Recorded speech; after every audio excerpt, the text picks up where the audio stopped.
নমস্কার। রবীন্দ্রনাথ ঠাকুরের লেখা প্রশ্ন। মা গো আমায় ছুটি দিতে বল, সকাল থেকে পড়ছি যে মেলা, এখন আমি তোমার করে বসে করবো শুধু পড়া খেলা। তুমি বলছো দুপুর এখন সবে, না হয় যেন সত্যি হলো তাই।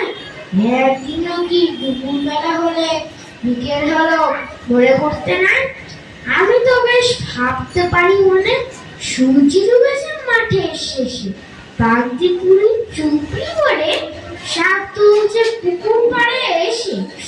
আদার হলো মাদার গাছের তলা, কালি হয়ে এলো দিঘির জল, হাটের থেকে এলো সবাই ফিরে, থেকে এলো চাষির দল।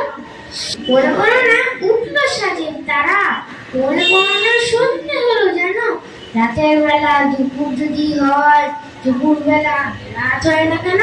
নমস্কার।